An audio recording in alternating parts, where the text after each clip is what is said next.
Bonjour à tous pour cet atelier organisé avec School Lab sur les points clés juridiques lorsqu'on veut faire une levée de fonds. Je vais peut-être commencer par me présenter très rapidement. Je crois peut-être j'en connais certains d'entre vous, mais pas tous. Donc, je suis Damien Basson, avocat en droit des sociétés et fiscalité associé au sein du cabinet d'avocats Inlaw. Inlaw, en deux mots, donc on a pour habitude de dire qu'on accompagne quasi exclusivement des entrepreneurs, dirigeants et leurs entreprises dans tous les domaines du droit des affaires, donc droit des sociétés, fiscalité, droit du travail, droit social et tout ce qui est IP-IT, donc propriété intellectuelle, nouvelles technologies, CGV, CGU, RGPD.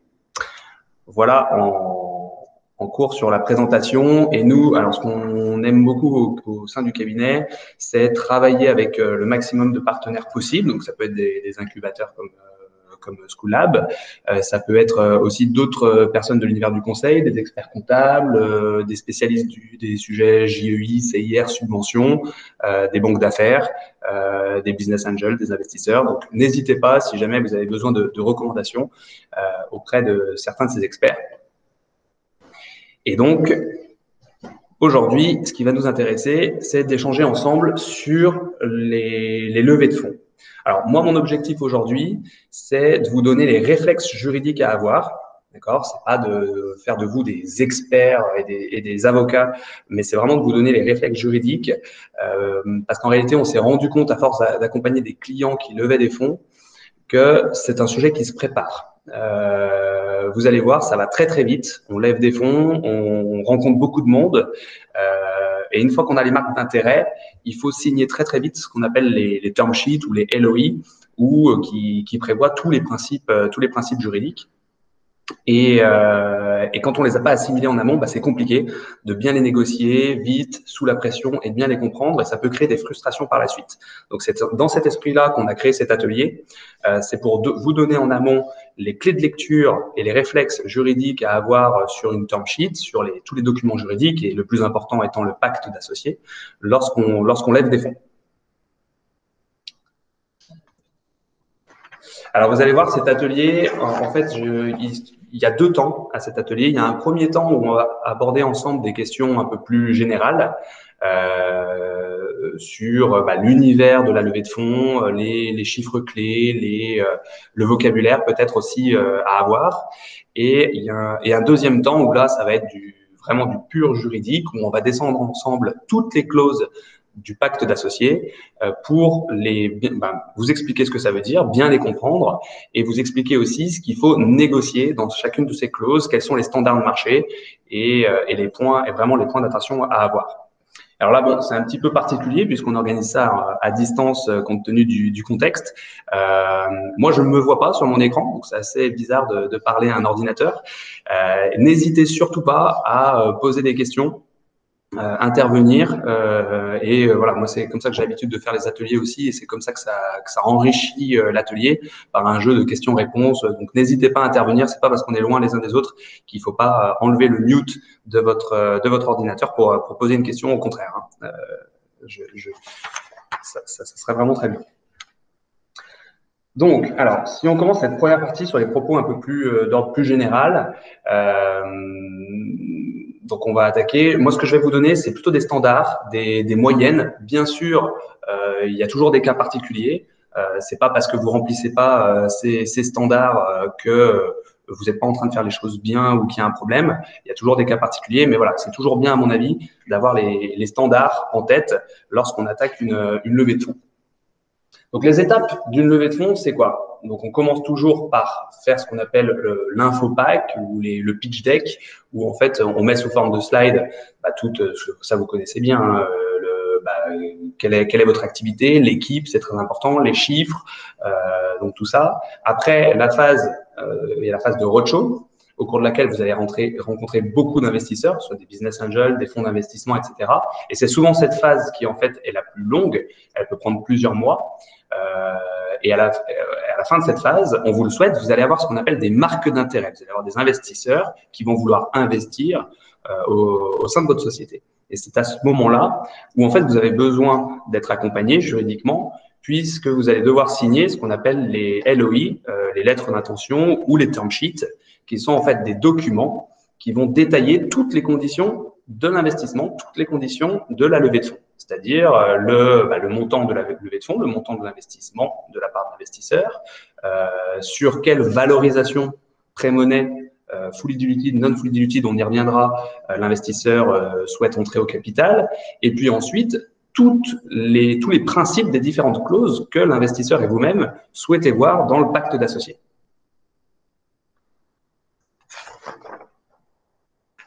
Alors, moi, j'aime bien résumer les choses à des questions un peu claires et clés. Pour moi, il y a 5 questions qu'il faut se poser avant de faire une levée de fonds et auxquelles il faut avoir apporté les bonnes réponses pour être certain qu'on a besoin de faire cette levée de fonds. Les 5 questions, c'est pourquoi je veux lever des fonds, combien est-ce que je veux lever, quand est-ce qu'il faut que je lève, avec qui je lève et comment lever des fonds. Donc, il y a quelque chose que j'aime bien dire tout le temps avant de rentrer dans ces 5 questions, c'est que la levée de fonds n'est pas une fin en soi. Parfois, moi, rien que sur la première question, pourquoi, quand on rencontre des clients, on la pose, pourquoi est-ce que vous voulez lever des fonds, on a parfois l'impression que la réponse, c'est parce que ça fait bien. Aujourd'hui, quand on est une start-up, il faut lever des fonds, sinon on n'est pas une start-up, on n'existe pas, on n'est pas visible. Pour moi, ça, c'est pas la bonne réponse à la première question. Pourquoi? D'accord? Il faut lever des fonds parce qu'on a besoin. Il y a des sociétés qui se créent, qui s'autofinancent très vite, ou quand on regarde la question quand, peut-être que c'est pas non plus le bon moment pour lever des fonds. Il faut pas non plus lever trop tôt. Donc voilà, c'est un peu ces grandes lignes que j'aimerais aborder ensemble aujourd'hui parce que c'est important et on constate que bien répondre à ces 5 premières questions. Nous, quand on accompagne des clients, les clients qui ont bien répondu à ces 5 premières questions, ils lèvent de manière la plus optimale possible, que ce soit en termes de valorisation de leur société, mais aussi en termes de négociation de toute la documentation juridique. Donc voilà, on passe un petit peu de temps sur ces questions pour vous faire notre retour d'expérience de ce qu'on constate en pratique, mais ça a son importance et c'est quasiment pour nous aussi important que la négociation juridique qu'il peut y avoir derrière. Et encore une fois, oui. Petite question. Du coup, sans vouloir interrompre, sur la différence sur la différence entre LOI et term sheet, vous en avez parlé un peu comme si c'était la même chose, mais il me semble qu'il y en a bien une qui arrive avant l'autre. Voilà. C'était juste pour clarifier un peu ça. Oui, alors ça dépend. Parfois, il y a des process de levée de fonds qui se font en 2 étapes. Il y a un premier document qu'on appelle LOI, lettre d'intention, qui est fournie, et on négocie ensuite une term sheet beaucoup plus détaillée. En fait, dans ces cas-là, la LOI, c'est juste un document d'1 page où on demande à l'investisseur de dire qu'il est OK pour investir tel montant sur la base d'une valo comprise entre telle et telle valeur, et on rajoute qu'il voudra tel et tel principe dans le pacte d'associés. Mais c'est vraiment hyper succinct, ça n'a pas une vraie valeur juridique extrêmement engageante, mais l'idée, c'est d'avoir déjà des premiers documents signés. C'est ce qu'on appelle un petit peu le mouton noir. C'est le premier mouton qu'on cherche pour que le reste du troupeau suive derrière. Souvent, le plus dur à obtenir, c'est le premier investisseur. Et on aime bien avoir un document signé d'un premier investisseur pour avoir le gage de sérieux auprès des autres investisseurs et compléter le tour. Donc, dans ces cas-là, parfois, on parle de la LOI est un document un peu plus succinct que la term sheet qui est plus détaillée. Mais comme on va le voir dans cet univers-là, le vocabulaire parfois peut être employé pour plusieurs définitions. Une LOI peut aussi être extrêmement détaillée et être déjà la term sheet finale avec toutes les conditions précises des principes qu'on veut voir dans le pacte d'associés. Je ne sais pas si ça répond à votre question. Oui, tout à fait, c'est très clair. Et je confirme, le premier mouton, c'est clairement le plus compliqué à obtenir. Voilà. OK. Donc, alors sur la première question, pourquoi lever des fonds?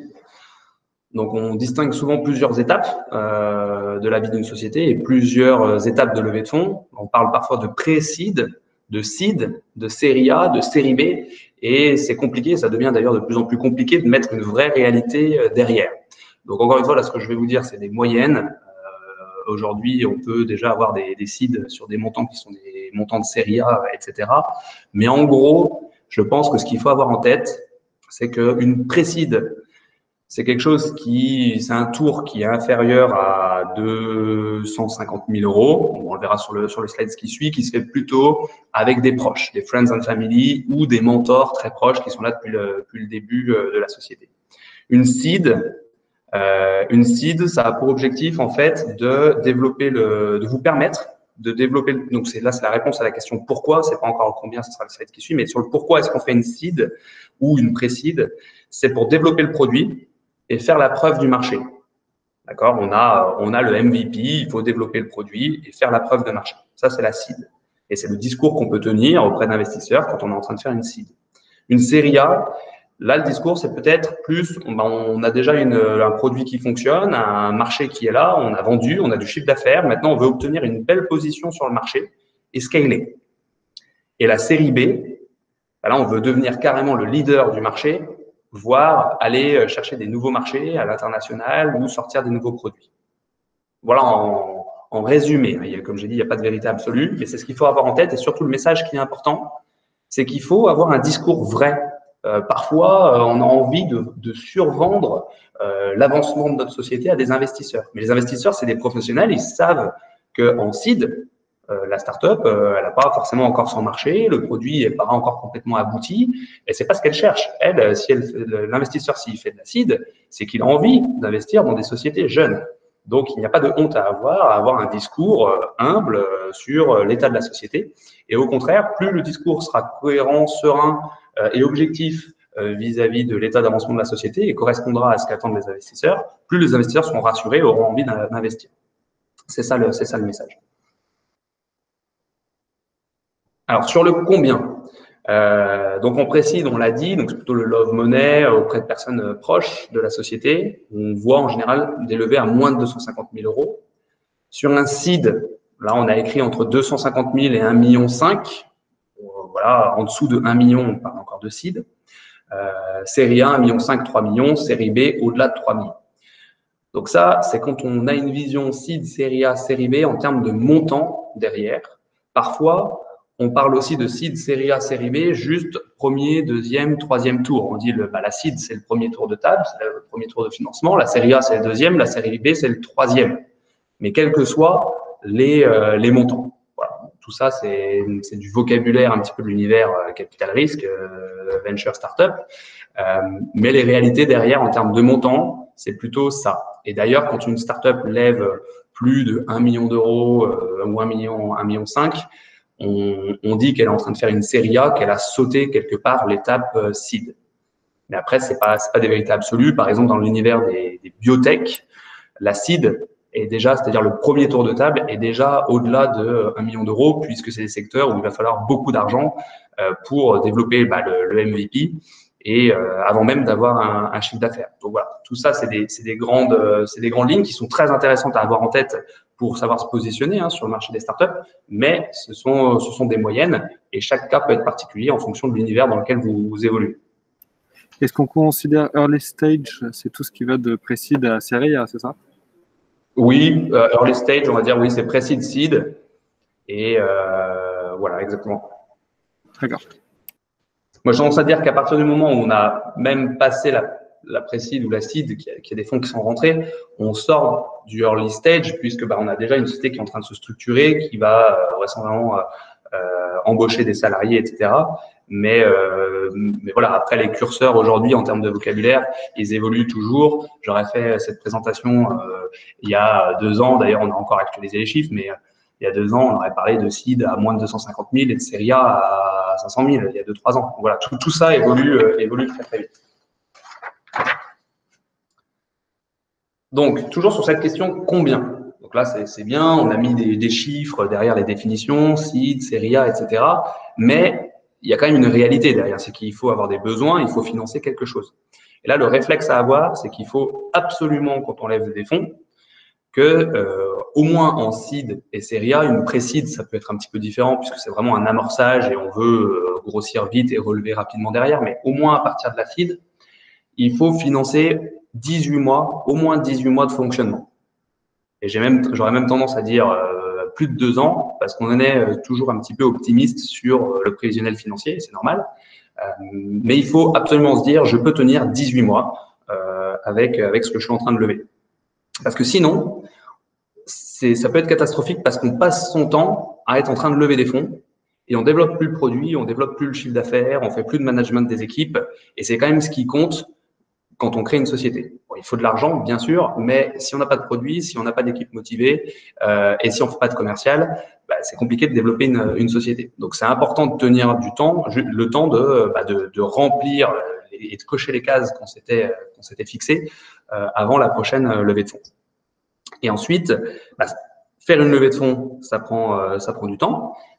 Moi, j'ai tendance à dire que c'est en moyenne 6 mois. C'est-à-dire qu'à partir du moment où on a le pitch deck et on va faire le roadshow et le moment où on a l'argent sur le compte bancaire de la société, il y a en moyenne 6 mois qui se sont écoulés. Donc, on comprend bien quand on dit qu'il ne faut pas passer son temps en levée de fonds, pourquoi il faut financer 18 mois. Parce que dans mon exemple, ça veut dire qu'on a 1 an de tranquillité vis-à-vis de tout ça et ça passe très vite. Et ce qu'on constate, c'est qu'en fait, la pré-série A, c'est vraiment un cimetière de startups. Donc, il faut être extrêmement vigilant. Et c'est ça la conséquence. C'est quand on sous-évalue ses besoins ou qu'on dépense trop vite ou la série A est très, très compliquée à faire parce que une seed sur le papier, sur l'équipe, etc., on peut arriver à convaincre des investisseurs. Mais au stade de la série A, les investisseurs, ils vont demander un historique. Ils vont voir les réalisations. Et puis, surtout, vous avez des dépenses. Il y a du récurrent qui s'est engagé. Donc, si vous ne levez pas au bon moment, vous risquez d'avoir une société qui est en faillite parce qu'il y a trop de dépenses mensuelles par rapport à l'argent qui reste sur le compte.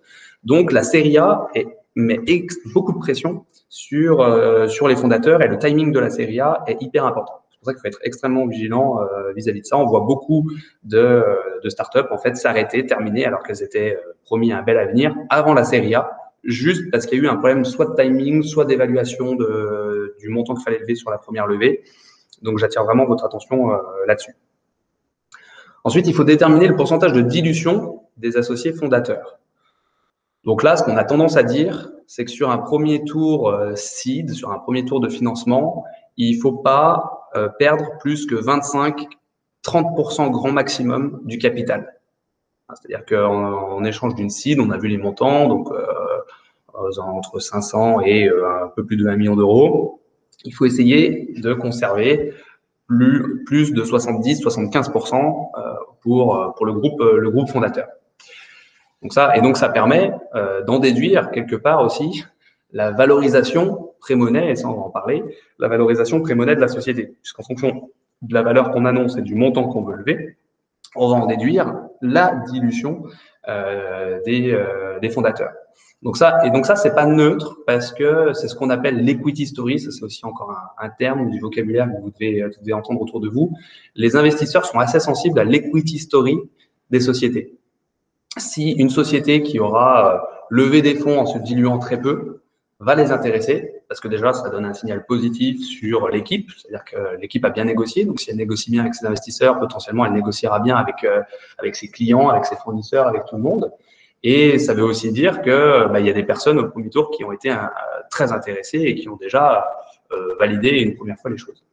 Quand on s'est trop dilué, ça envoie le message inverse, et c'est pour ça qu'il faut essayer d'éviter de dépasser le 30% de dilution. Sur donc la valeur pré-monnaie, post-monnaie de la société. Donc là, je vais essayer de vous faire participer un petit peu. Est-ce que quelqu'un pourrait me dire ce que c'est que la valeur pré-monnaie et la valeur post-monnaie? Quelle est la différence entre les deux? Pré-monnaie, c'est avant l'investissement, enfin c'est avant l'investissement business angel et autres. Et post-monnaie, c'est la valeur de l'entreprise après l'investissement. Voilà, exactement. La valeur pré-monnaie, on dit par exemple, je pense que ma société vaut 2 millions d'euros. C'est-à-dire, je pense que ma société vaut 2 millions d'euros aujourd'hui avant votre investissement. Si je vous demande d'investir 1 million d'euros, ça veut dire que post-monnaie, ma société vaudra 3 millions. La valeur qu'elle avait avant l'investissement, pré-monnaie, 2 millions, plus le montant de votre investissement. Et donc, quand on calcule le pourcentage de dilution des fondateurs, comment est-ce dans mon exemple, là, je cherche un investissement de 1 million d'euros et j'ai une pré-monnaie de 2 millions d'euros. Quelle va être la dilution liée à ce tour de financement? Dans ce cas-là, on dilue à 30%, mais c'est énorme. Voilà, on dilue à 33% en fait, puisqu'on fait 1 million d'euros divisé par la valeur post-monnaie. Le pourcentage de dilution, c'est en fait la formule, c'est montant de l'investissement divisé par valorisation post-monnaie. Donc mon exemple, c'est un exemple dans lequel il ne faut pas tomber, puisqu'on a une dilution de 33%. Donc on est au-dessus des 30%. Donc voilà l'exemple de calcul. Et donc, si vous voulez lever 1 million d'euros, bah, vous voyez que la pré-monnaie, vraisemblablement, il faudrait arriver à la négocier à plus que 2 millions d'euros si vous voulez rester en dessous du seuil de 30%. Pardon, mais quand on parle de valorisation pré-monnaie, qu'est-ce qu'on entend dans cette valorisation? Parce que il peut y avoir énormément de choses qui n'ont pas de valeur réelle, en particulier le potentiel de marché de la société ou d'évolution ou plein de choses. Comment est-ce qu'on peut mettre une valeur là-dessus en pré-monnaie et en post-monnaie? Alors ça, si je répondrai sûrement à la question, je pense, dans 2 slides, où on va voir ensemble comment réfléchissent les fonds d'investissement et les investisseurs pour valoriser les sociétés. Parce que vous avez raison, en fait, une startup, surtout quand on est en seed, il y a très peu d'historique, donc on peut pas lui appliquer les méthodes de valorisation habituelles, discounted cash flow, les comparables, etc. Donc il faut trouver d'autres manières de faire et c'est pas facile. Et c'est surtout, on va en parler dans 2 slides. Et vous allez voir, en fait, c'est un petit peu une méthode déductive.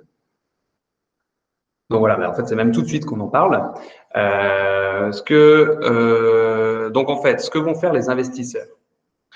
Les investisseurs, il faut avoir en tête que ce qui les intéresse, c'est le retour sur investissement. Et en moyenne, dans l'univers capital risque, startup, ils attendent au moins du x5 par rapport à l'investissement qu'ils font dans la société. Dans l'univers plus private equity, LBO, etc., on est plus autour du x3. Dans les startups, c'est au moins x5. Donc là, si on prend, donc en fait, ce qu'ils vont faire, c'est qu'ils vont regarder, selon eux, le potentiel de valorisation de votre société à plusieurs années. Et en fonction de ça, ils vont en déduire s'il y a une bonne probabilité ou pas qu'ils arrivent à faire x5 sur leur investissement. D'accord? Donc là, si on prend un exemple, donc on a un investisseur qui veut faire x5, et ce qu'ils vont faire, c'est qu'ils vont regarder à 5 ans les comparables sur des bases de données comme Crunchbase, par exemple, sur des sociétés qui sont dans le même domaine d'activité que vous, qui vous ressemblent, mais qui sont à des stades de maturité plus élevés, qui ont fait des levées de fonds, qui se sont cédés, etc. Et en fonction de ça, ils vont se dire, sur le domaine d'activité de la société dans laquelle je suis en train d'investir, ce qu'on constate dans ces bases de données, c'est qu'en fait, le prix, la valorisation, c'est un multiple de chiffre d'affaires, un multiple d'EBITDA moyen. Donc là, dans mon exemple, ils ont constaté sur Crunchbase que des sociétés comparables aux vôtres se sont cédées pour 4,5 fois leur chiffre d'affaires. D'accord? Donc, ils vont dire, OK, ça a l'air d'être incomparable, une donnée de marché intéressante à exploiter. Et à partir de ça, on va faire une méthode de déduction. On va prendre le prévisionnel financier que vous proposez. D'accord? Et donc là, c'était à horizon donc 2023. D'ailleurs, il faudrait que j'actualise ce slide, on pourrait le mettre à 2025 maintenant. Vous prévoyez un chiffre d'affaires de 20 millions d'euros. Là-dessus, le fonds d'investissement va dire, on est toujours optimiste dans un business plan, donc appliquons une décote de 30%. C'est un exemple, hein, il y a des fonds qui fonctionnent avec 30%, d'autres qui fonctionneront avec d'autres choses. Mais en gros, on applique quand même une décote. Donc, on va dire, il est probable, je pense qu'avec une bonne probabilité, au regard de la qualité du pitch deck, de la qualité des équipes, du MVP, de tout ce que j'ai pu constater aujourd'hui, même si c'est très early, je pense qu'il y a une bonne probabilité que le chiffre d'affaires à 2025, ce soit 14 millions d'euros. Si c'est le cas, grâce au multiple de 4,5 que je suis en train de constater sur le marché sur ce type de société, ça veut dire qu'on peut espérer une valeur de la société à 63 millions en 2025. Donc, si moi, je veux faire mon x5, si moi, fonds d'investissement, je veux faire x5, c'est ma ligne objectif de retour sur investissement, ça veut dire que l'évaluation post-monnaie de la société, ça va être 63 millions divisé par 5, c'est-à-dire 12 millions 6. Si la société est en train de lever 3 millions d'euros, on demande 3 millions d'euros à ce tour de financement, ça veut dire que sa valorisation pré-monnaie ne doit pas être supérieure à 9,6 millions si je veux pouvoir faire mon x5. Et donc là, mon exemple, c'est un exemple série A, série B. Et donc, si on fait les calculs, ça veut dire que lors de ce tour de financement, on aurait une dilution d'environ 23,8%. Et ça paraît un petit peu simple, un petit peu étonnant comme méthode, mais c'est presque la seule méthode disponible aujourd'hui pour évaluer les startups. Donc, il y a beaucoup d'humains en fait dans tout ça. Le roadshow fait énormément, au moins sur les premières levées de fonds. Après, quand on lève des fonds plus tard, il y a bien sûr beaucoup de choses qui sont regardées. Les équipes se sont plus structurées, il y a du chiffre d'affaires qui est rentré, il y a des retours clients, enfin il y a des analyses qu'on peut fournir, mais au stade assez early, c'est les méthodes qui sont disponibles. Et ce qui veut dire qu'il faut que vous soyez très attentif à votre environnement, à votre marché, aux autres types de sociétés qui sont à peu près sur le même domaine d'activité que vous, pour essayer d'anticiper un petit peu ces multiples de chiffre d'affaires ou d'EBITDA. Il peut y avoir plusieurs types de multiples disponibles qu'on constate sur le marché pour après pouvoir construire un business plan cohérent et avoir conscience de la valeur que vous pouvez atteindre ou ne pas atteindre pour calibrer ensuite le montant que vous souhaitez lever, la valorisation que vous proposez aux investisseurs. Est-ce qu'il y a des outils sur lesquels on peut voir les chiffres d'affaires des sociétés qui sont similaires aux nôtres?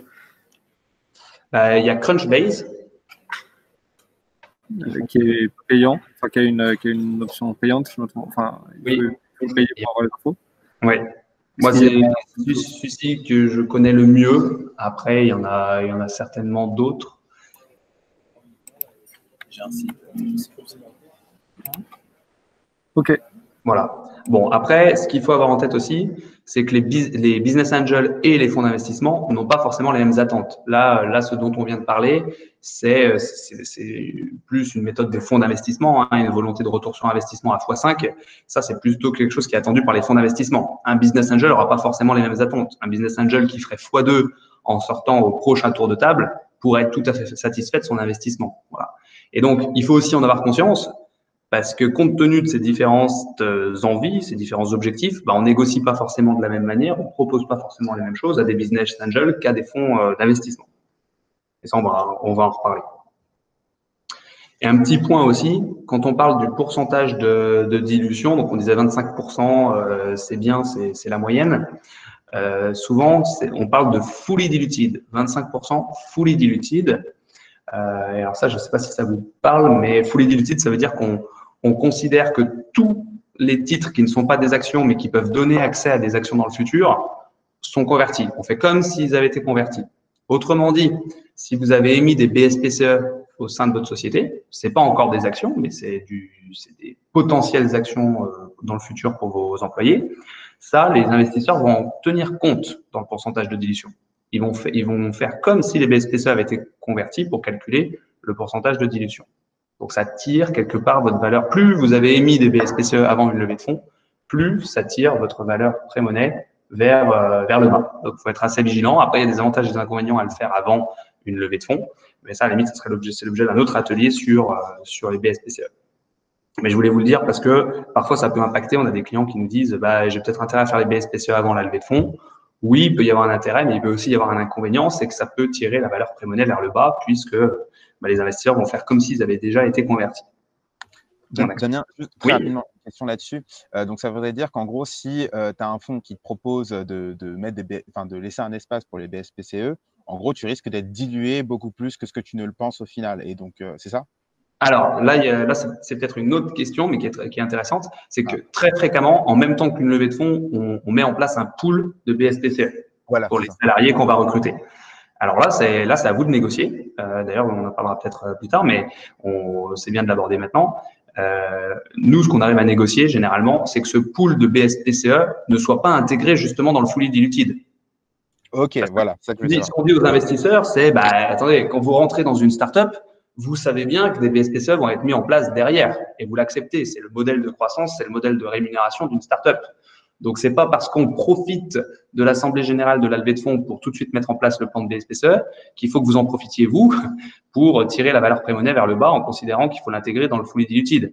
On leur dit, faites comme si on avait fait l'Assemblée générale là maintenant et une autre Assemblée générale dans le futur pour mettre en place les BSPCE quand il y aura les premiers salariés. Voilà. Mais effectivement, quand dans la term sheet, on parle tout de suite du pool de BSPCE qu'on veut mettre en place, les investisseurs ont tendance à intégrer ce pool de BSPCE dans la valorisation fully diluted. Et ça, il faut essayer de le refuser. Très clair, merci. Alors ensuite, je vous ai mis une… oui, alors juste pour être précis, ça c'est quand même schématique. Là, ce que je vous ai présenté, c'est pour que vous compreniez bien. C'est quand même schématique par rapport à ce que font les fonds d'investissement, hein, qui vont beaucoup plus loin, parce qu'ils intègrent justement le fait qu'il va peut-être y avoir des BSPCE qui vont les diluer, qu'il va y avoir d'autres tours de table entre-temps qui vont les diluer, etc. Donc, pour faire le calcul du retour sur x5, ils tiennent compte de plus de détails que sur le tableau, mais la logique dessous est vraiment celle qu'on vient de décrire. Donc ça, c'est juste un exemple, on ne va pas s'y attarder, de table de capitalisation. Vous aurez les slides, je crois, et puis de toute façon, je crois que nous sommes enregistrés, donc vous pourrez y revenir. C'est juste pour que vous puissiez en prendre connaissance, parce que parfois, la première fois qu'on voit une table de capitalisation, ça peut être compliqué à comprendre. Donc là, vous avez un exemple, si vous voulez vous y référer. Alors sur la question quand est-ce qu'il faut lever des fonds? Faut pas le faire trop tôt, faut pas le faire trop tard. Moi, je dis toujours, poche encore pleine égale négociation sereine. Donc là, imaginons que vous avez déjà fait une seed. C'est ce que je vous disais tout à l'heure. Il faut bien l'anticiper parce que ça peut prendre du temps. Et une fois qu'on a des dépenses engagées, c'est compliqué. Il faut pas rater son timing. Et surtout, on négocie mieux avec des investisseurs quand on a encore de l'argent et du temps devant nous, quand il faut absolument qu'on boucle le tour de table parce qu'on a bientôt plus d'argent.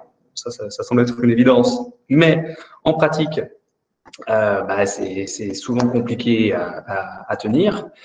Et en plus, on négocie d'autant mieux que le fonds, l'investisseur a l'impression qu'on a bien anticipé parce qu'il va se dire que vraisemblablement, c'est une boîte bien gérée et que sur les prochains tours de table, vous anticiperez aussi et que c'est lui, en tant qu'actionnaire, qui en bénéficiera à ce moment-là. Donc voilà, faut vraiment anticiper les tours de table. Alors, le premier, pour la seed, on a parfois un peu plus de temps parce qu'on n'a pas forcément les dépenses qui vont en face, donc on a moins la pression du compte de résultat. Mais néanmoins, souvent, on ne se rémunère pas, donc il y a bien un moment aussi où on a envie d'aller lever des fonds pour pouvoir commencer à se rémunérer. Mais il faut faire attention aussi à ne pas le faire trop tôt, parce que plus on attend, plus on a un MVP qui est sympa, plus on a peut-être commencé à vendre, avoir eu un certain chiffre d'affaires. Et mine de rien, ça aide ensuite dans la négociation de la valeur pré-monnaie de la société et donc sur le pourcentage de dilution qu'on peut obtenir sur le premier tour de financement. Avec qui? Bon, là, rapidement, je pense que vous le savez, hein, vous pouvez essayer d'aller lever des fonds vous-même en allant trouver les business angels, les fonds d'investissement, etc. Vous pouvez aussi passer par des leveurs de fonds dont c'est la spécialité et qui se rémunèrent souvent en pourcentage de la levée de fonds. Et puis après, quand on passe sur plus des séries B, C, D, etc., là, on peut carrément avoir un interlocuteur banque d'affaires qui vous accompagne sur ces sujets-là. Donc avec qui? Donc ça c'est le côté fondateur. Mais après avec qui est-ce qu'on lève auprès de fonds d'investissement ou est-ce qu'on lève auprès de business angels? Alors déjà dans les fonds d'investissement, il y a plusieurs catégories.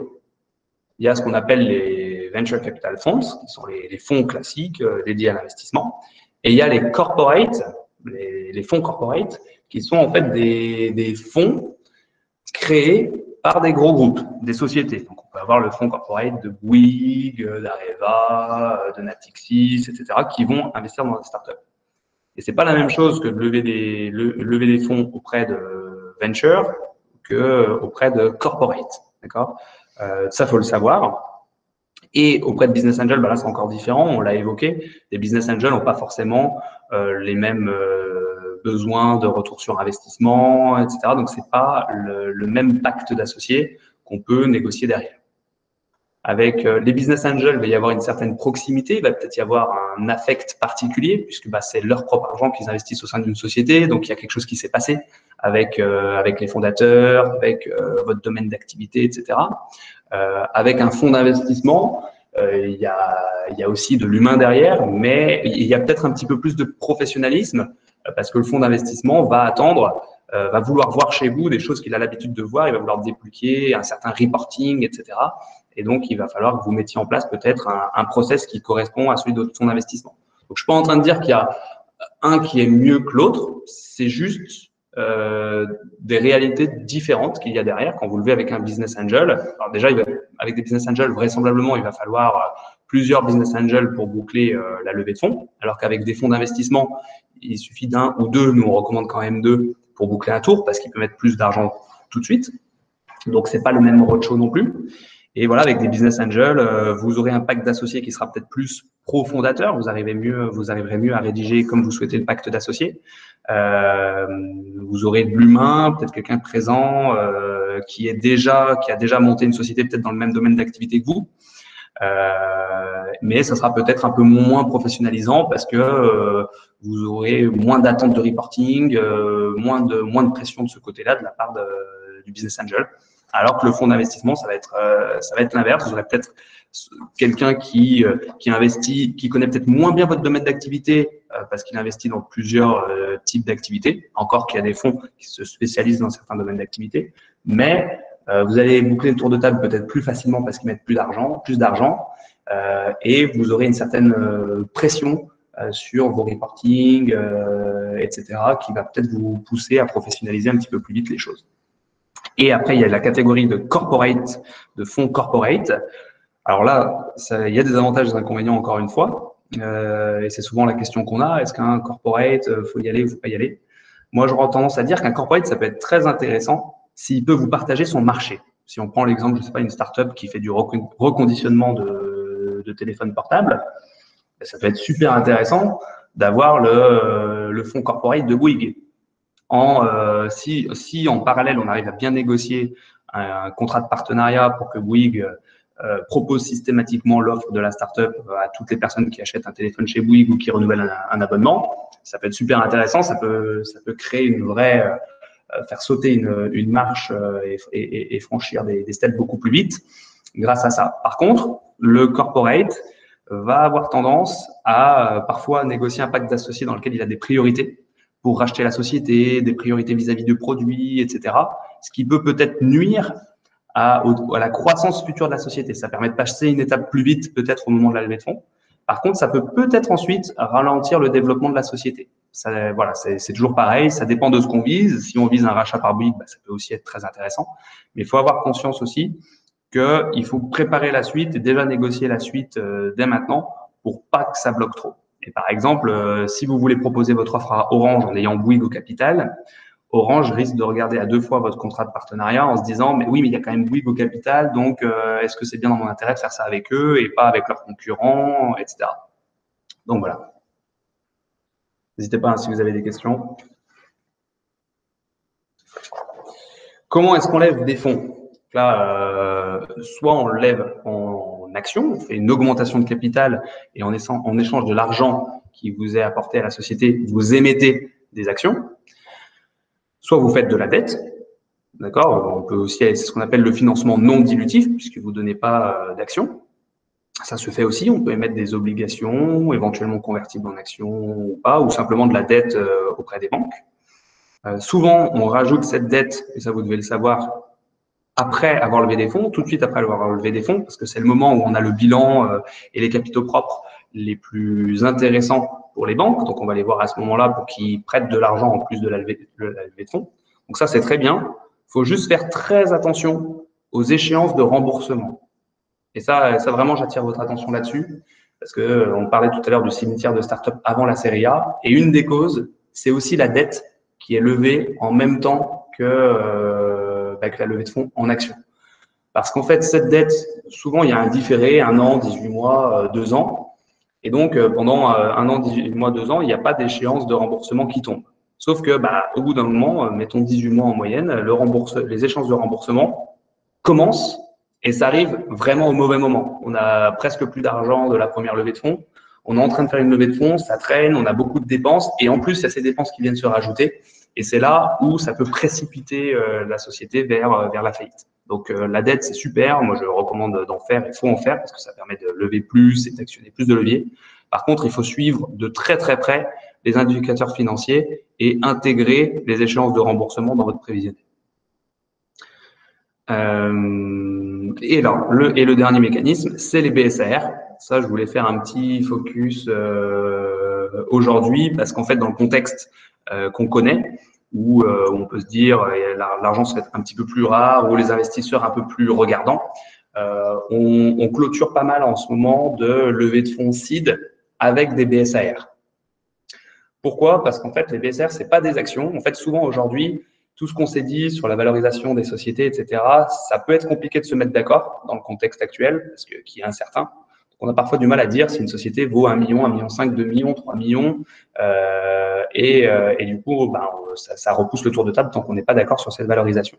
Et le BSAR peut permettre à tout le monde de se mettre d'accord, parce qu'en fait, le fonctionnement du BSR, c'est qu'on dit, bon, vous allez mettre une somme d'argent, et en fait, on ne sait pas encore à combien d'actions ça va vous donner droit.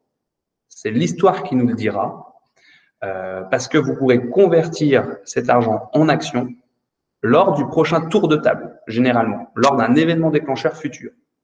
Et souvent, cet événement déclencheur, c'est la prochaine levée de fonds.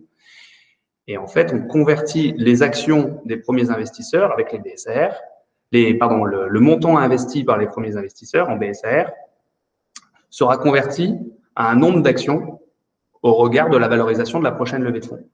Mais avec une décote, parce qu'il faut quand même tenir compte du fait qu'ils ont investi plus tôt que les investisseurs de la prochaine levée de fonds. Donc, ils auront le droit à une décote qui est généralement aux alentours de 25%. Si on prend un exemple concret pour bien comprendre, il y a un investisseur qui met 100 000 € aujourd'hui. Dans le cadre du BSR, on dit ces actions seront converties dans le futur dans le cadre de la prochaine levée de fonds. On fait une levée de fonds avec une prémonnaie de 5 millions d'euros. On va calculer son nombre d'actions en faisant, on va regarder, il a mis 100 000 €. On dit la société elle est valorisée 5 millions d'euros. Combien est-ce que d'actions il doit obtenir en échange? Sauf que comme il a investi plus tôt, on va appliquer une décote de 25%. Donc, sur 5 millions, on va décoter 5 millions de 25%. Et donc, on doit, si je ne me trompe pas, arriver à 3 750 000. Donc, il va pouvoir convertir ces 100 000 €, non pas sur une valo de 5 millions, mais sur une valo de 3 750 000. Ce qui a un petit avantage par rapport aux investisseurs du prochain tour qui rentrent sur une valo de 5 millions.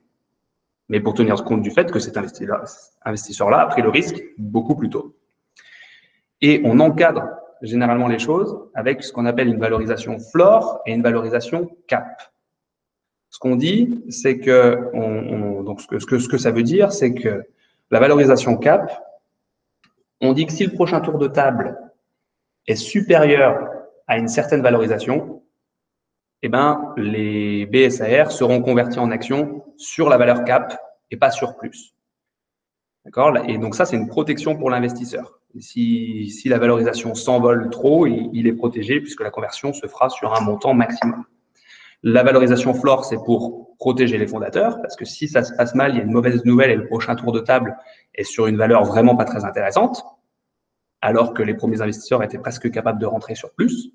Les fondateurs seront protégés puisqu'on ne pourra pas, les BSR ne pourront pas être convertis sur une valorisation inférieure à la valorisation floor.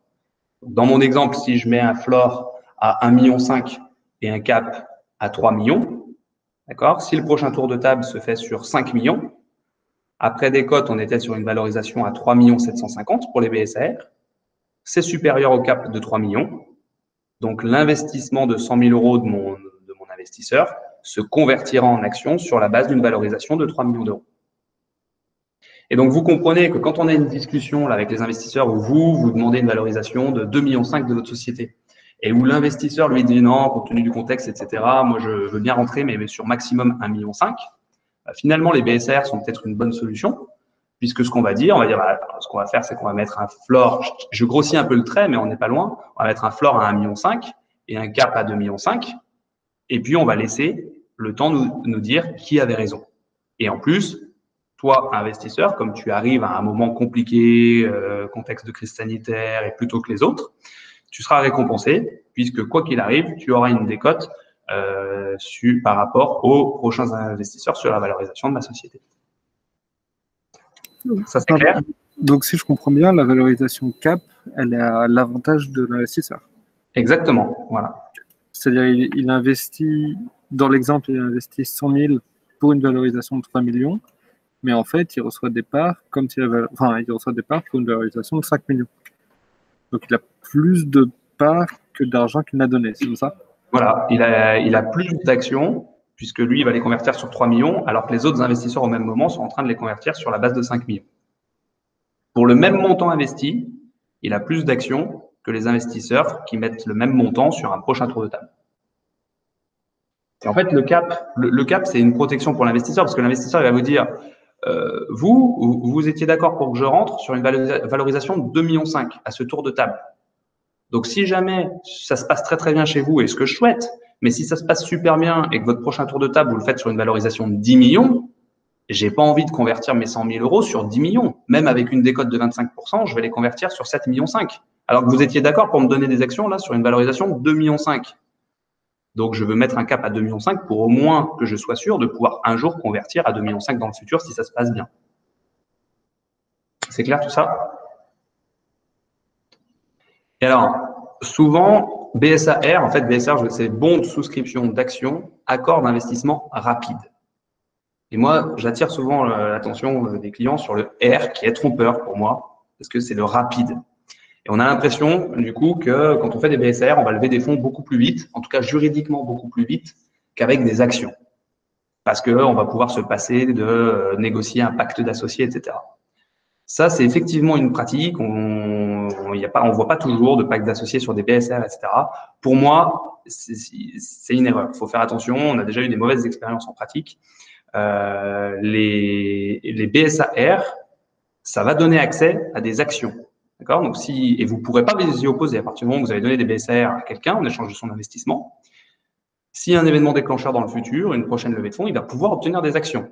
Vous ne pourrez pas refuser. Donc, à un moment donné, il va devenir actionnaire. Et donc, si vous n'avez pas négocié de pacte d'associé avec lui, dès le moment où il a souscrit des BSAR, quand il va convertir ses BSAR en actions, il va peut-être refuser, ça sera son droit, de signer le pacte d'associé que vous êtes en train de mettre en place dans le cadre de la prochaine levée de fonds. Et là, ça peut être hyper problématique, parce que les investisseurs, les fonds d'investissement qui vont arriver à la prochaine levée, ils vont regarder vos BSAR et ils vont dire, bah oui, mais est-ce que je suis bien certain que tous vos investisseurs en BSR, ils vont intégrer mon pacte d'associés? Parce que si c'est pas le cas, bah, c'est risqué comme investissement. Moi, j'ai pas envie d'avoir des associés dans la société dans laquelle j'investis qui ne sont pas tenus par un pacte d'associés. Donc, le fait de ne pas faire de pacte d'associés sur des BSR, ça crée un pouvoir de négo à vos premiers investisseurs beaucoup trop fort sur le prochain pacte d'associés. Donc, il faut essayer de sécuriser les choses au maximum en leur faisant signer, même au moment où ils ont que des BSAR, un pacte d'associés ou ce qu'on appelle un mini-pacte un peu plus léger qu'un pacte d'associés pour essayer de fluidifier les choses par la suite.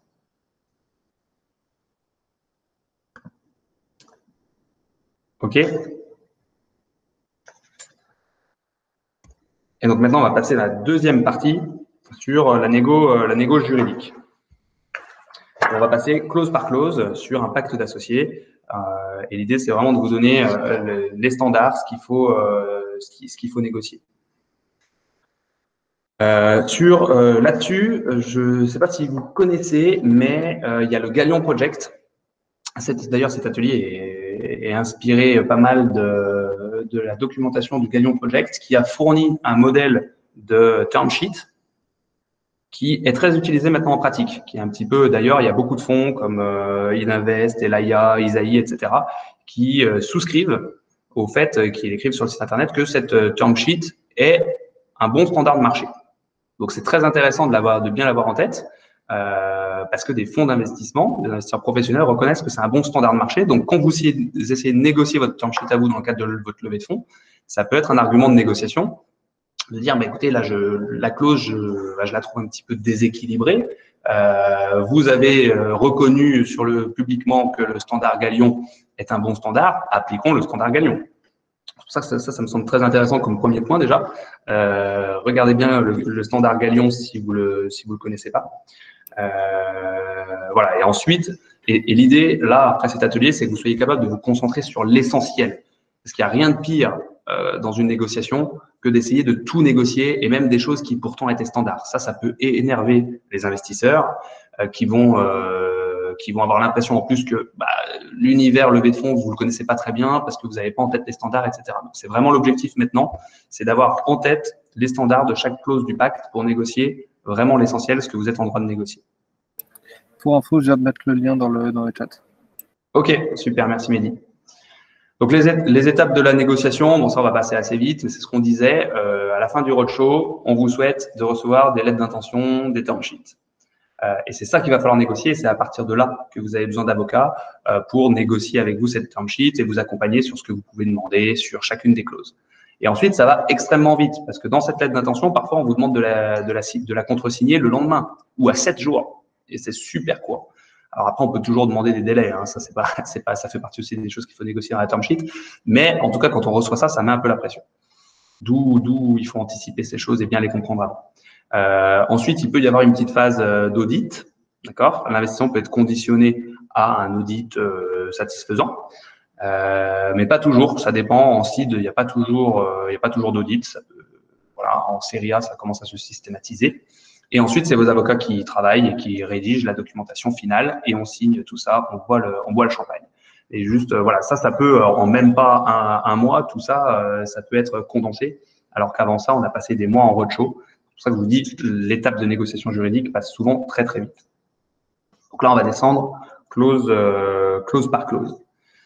Donc, une des clauses les plus importantes, c'est la clause de comité, ou en bon français, le board. Donc, en fait, là, vous allez avoir des investisseurs qui vont mettre beaucoup d'argent dans la société.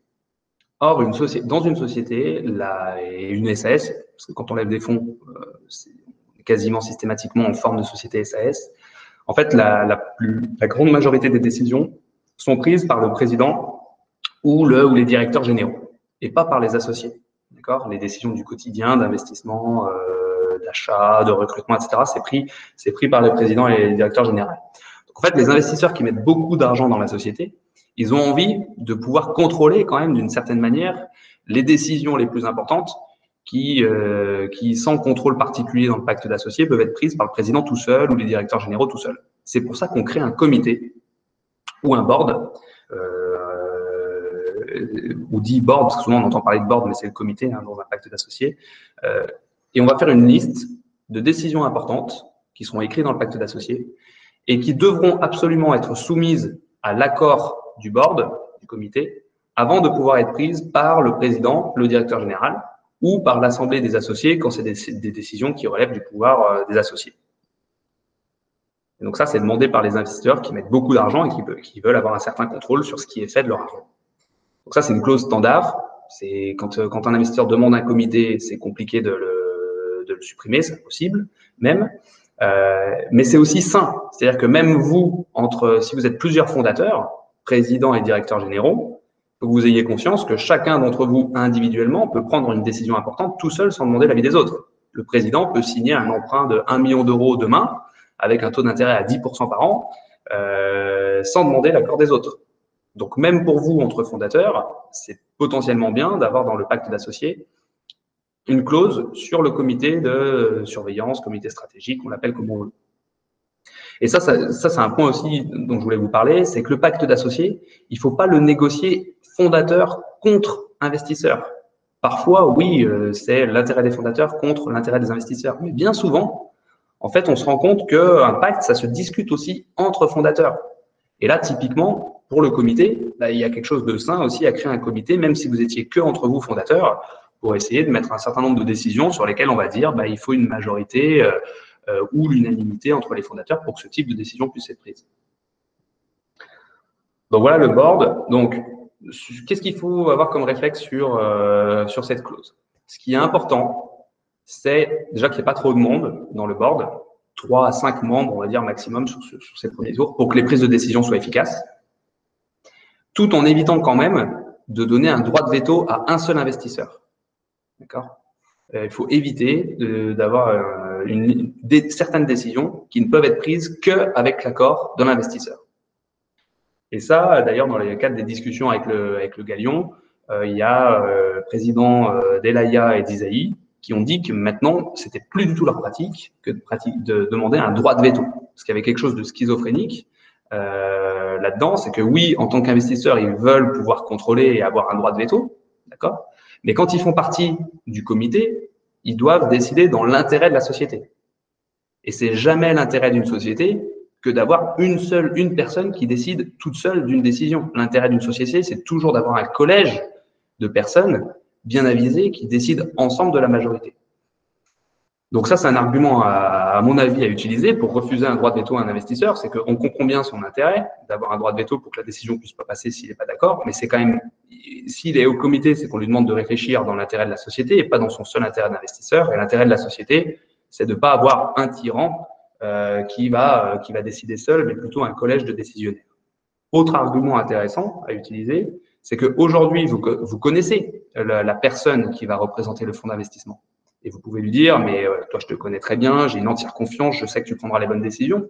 Mais il est possible que dans 1 an, 2 ans, 3 ans, tu aies une évolution professionnelle, ce soit plus toi qui nous représente au sein du comité, et je ne connais pas la personne qui te remplacera. Et là, c'est plus compliqué d'octroyer un droit de veto à quelqu'un qu'on ne connaît pas aujourd'hui. Donc voilà, donc ça, c'est un réflexe à avoir, absolument refuser un droit de veto à une seule personne dans le comité. Et 2 choses. Donc après, vous avez dans les listes de décision, donc vous verrez en annexe des slides, on a reproduit le modèle de term sheet du Galion. Donc vous verrez la liste de décision un peu standard qui sont soumises au board. Donc ça peut être l'augmentation de capital, le prochain tour de table, la rémunération des dirigeants, le recrutement de nouvelles personnes au-delà d'un certain seuil de salaire, la mise en place de BSPCE. Vous voyez ce type de décisions qui sont quand même très très importantes. Et donc et un autre réflexe à avoir quand on négocie cette clause sur le comité, c'est que c'est le moment pour vous de négocier, déjà le pool de BSPCE pour la suite, puisque ça fait partie des décisions importantes. Donc, il faut déjà acter avec eux et exclure des décisions importantes le fait de faire un pool de BSPCE. Donc, ça, il faut déjà le faire autoriser dès la signature de la term sheet et du pacte d'associés, qu'on n'ait pas besoin de demander l'accord du board plus tard. Et il faut aussi en profiter pour négocier vos rémunérations en tant que fondateur. Et là, il ne faut pas être timoré. Souvent, nous, on a des clients qui nous disent « Mais est-ce que je peux vraiment demander des rémunérations après une seed, etc. » C'est en train de se démocratiser, on le voit de moins en moins, mais c'est très important de demander une rémunération. Et ça va même rassurer quelque part les investisseurs que vous demandiez une rémunération. Après une seed, demander plus de 40 000 € bruts, c'est dans les standards de marché. D'ailleurs, le Galion a aussi publié un article sur quels sont un peu les standards de marché pour des fondateurs en fonction du stade de levée de fonds où en est la société. Donc ça peut être intéressant. Et il faut vraiment pas se censurer, il faut même l'intégrer dans le business plan prévisionnel financier que vous montrez. C'est qu'après la levée de fonds, vous avez une rémunération. Parce que les investisseurs, eux, ce qu'ils veulent, c'est des fondateurs qui sont 100% disponibles. Et il n'y a rien de pire que des fondateurs qui ont des problèmes d'argent et qui vont passer tout leur temps à régler les problèmes d'argent liés à leur vie personnelle qu'à développer la société. Donc, même un investisseur sera rassuré par le fait que les fondateurs se votent une rémunération confortable. Et c'est le moment d'en parler quand on négocie la clause comité. Voilà. N'hésitez pas si vous avez des questions. Oui, tout à fait. Du coup, on ne va pas négocier l'existence d'un comité de décision stratégique. En revanche, on peut négocier les clauses sur lesquelles ils votent. Par exemple, là, je vois recrutement et licenciement. C'est quelque chose qui peut être assez bloquant. Si par exemple, on a quelqu'un dans le board qui met toujours 3 semaines à répondre, pour chaque recrutement, si on a prévu de recruter beaucoup, ça peut être embêtant. Est-ce que c'est le genre de choses qu'on peut retirer pour négocier? C'est compliqué. Souvent, ce qu'on négocie, c'est un seuil de rémunération. On va dire je sais pas, par exemple, on dit, si on veut recruter quelqu'un à moins de 60 000 € brut par an, on n'a pas besoin de l'accord du comité. Par contre, si on veut recruter quelqu'un à plus que ce salaire-là, là, on va demander l'accord du comité avant. Voilà. Et l'enlever complètement, ça peut être compliqué. Après, quand on est avec des business angels, nous, pour nos clients, on arrive parfois à négocier un comité qui ne soit que consultatif. C'est-à-dire qu'on doit le consulter, le comité donne son avis, mais on n'est pas obligé de le suivre. Okay, et donc, le comité a plutôt un rôle d'information des investisseurs clés. Avec un fonds d'investissement, ça, c'est compliqué à obtenir. On va avoir un comité décisionnaire, il va falloir obtenir la majorité nécessaire au sein du comité pour pouvoir faire passer la décision. Et dans ces cas-là, bon, c'est difficile de complètement supprimer la ligne recrutement. Voilà. Par contre, il faut, du coup, ce que ça veut dire, c'est qu'il faut bien anticiper les choses et que si vous avez déjà besoin de recruter certaines personnes, après, nous, on pousse aussi parfois la rédaction des clauses. Hein. Là, je vous donnais l'exemple des BSPCE. On disait, c'est déjà acté qu'on va pouvoir voter un pool de 5 ou 10% de BSPCE. Voilà, mais on peut aussi dire, c'est déjà acté qu'on va pouvoir recruter 5 personnes à tel et tel poste avec telle rémunération, telle ancienneté, et on n'aura pas besoin de repasser devant le board parce que déjà ces premiers recrutements sont validés. Voilà. Donc après, c'est plutôt, on peut essayer de négocier, et si on n'arrive pas à négocier, après, il faut essayer d'anticiper au maximum pour que ça pose pas de problème. Okay, merci. Voilà. Et comme ça, vous êtes sûr, quand vous faites les promesses d'embauche, vous êtes capable de les faire aussi. Et pour les BSPCE, c'est pareil. On peut mettre en place ce qu'on appelle des grilles. D'ailleurs, on le recommande. On fait valider par le board une grille en disant, bah, telle seniorité, tel poste, telle rémunération correspond tel pourcentage de BSPCE. Et ça, c'est voté une fois pour toutes en comité. Et il n'y a pas besoin de repasser en comité à chaque fois qu'on veut attribuer des nouveaux BSPCE à une personne. Et comme ça vous permet d'être serein quand vous faites vos entretiens d'embauche. Vous pouvez faire la promesse de mettre en place des BSPCE parce que vous savez que c'est possible grâce à la grille qui a été votée en amont. Voilà. Après, il y a plein de petites pratiques comme ça qui peuvent se faire quand c'est nécessaire. Alors, transfert libre et interdit. Bon, ça assez rapidement parce qu'il n'y a rien d'extraordinaire. Transfert interdit. Bon, comme les investisseurs mettent beaucoup d'argent dans la société, ils veulent être sûrs que les fondateurs vont rester quand même un moment pour développer la société. Donc souvent, on a ce qu'on appelle une clause d'inaliénabilité, d'incessibilité, qui veut dire que les fondateurs s'engagent à ne pas céder leurs actions pendant un certain nombre d'années. Et bon, là, le standard Galion parle de 4 ans. Et on prévoit parfois une clause de respiration. Là, l'exemple, c'est 20%. C'est-à-dire que les investisseurs peuvent céder 20% de leur participation éventuellement à un moment donné au cours d'une levée de fonds, par exemple, future. Et c'est ce qu'on appelle du cash out. On fait un petit peu de cash out. On permet une petite respiration aux fondateurs quand même pour récupérer un peu de ce qu'ils ont commencé à créer avec la société en cédant une partie de leurs actions à différentes étapes de la vie de la société. Donc ça, c'est assez standard, c'est dur à négocier, hein, une clause d'inaliénabilité, c'est normal. Ce qu'on peut essayer de négocier, c'est cette clause de respiration éventuellement. Et alors ensuite, il y a ce qu'on appelle les transferts libres. C'est-à-dire que peut-être que vous allez vous poser la question à un moment donné, ça peut faire l'objet d'un autre atelier d'ailleurs, est-ce que c'est intéressant pour moi de détenir mes actions plutôt via une holding ou en direct, qu'en direct? Ça, c'est la réponse peut être oui, mais à ce moment-là, on va avoir une cession sur des actions. Et si vous avez une inaliénabilité, ça peut être compliqué. Donc après, on peut prévoir dans le pacte de l'associé ce qu'on appelle les transferts libres. C'est un certain nombre de transferts un peu de soi à soi-même qui peuvent être autorisés sans que les autres associés puissent s'y opposer. Donc là, je prenais l'exemple de l'apport d'actions à une holding patrimoniale. Les investisseurs peuvent parfois demander aussi de pouvoir transférer leurs actions à d'autres fonds secondaires pour des raisons de structuration, etc. Ça, c'est ce qu'on appelle le transfert libre. Bon. Rien d'extraordinaire, mais ce transfert libre à une holding patrimoniale est quand même assez important à demander s'il n'y est pas, parce que pour des raisons fiscales, à un moment donné, c'est bien de l'avoir. Le droit de préemption. L'idée du droit de préemption, c'est de dire, bon, on s'est tous choisis, nous fondateurs, puis vous investisseurs, et on n'a pas forcément envie, et on a choisi aussi une répartition du capital entre nous, et on n'a pas forcément envie non plus de voir des tiers entrer au capital. Donc, ce qu'on dit, c'est que si jamais il y en a un d'entre nous qui veut céder ses actions, les autres associés sont prioritaires pour les racheter, pour éviter que la répartition du capital change. Par exemple, si on a un fondateur qui veut céder ses actions à un autre fondateur, c'est pas forcément souhaitable de déséquilibrer le ratio entre les fondateurs. Ou si on a un investisseur qui veut céder ses actions à un tiers, c'est pas forcément souhaitable non plus. Donc, dans ces cas-là, les autres associés ont la priorité pour racheter les actions au prix bien sûr, qui est proposé par le tiers ou qui est prévu dans la session, mais ils ont la priorité. C'est ce qu'on appelle le droit de préemption.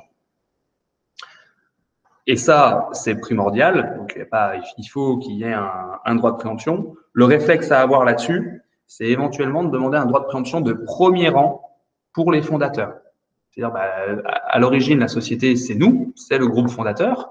On a accepté une dilution dans le cadre de la levée de fonds. Mais la moindre des choses, c'est qu'on reste prioritaire pour récupérer les actions qu'on a cédées quelque part. Donc, on vous demande un droit de préemption de premier rang. Donc, c'est uniquement, donc s'il y a une cession, c'est nous les fondateurs qui avons la possibilité de racheter.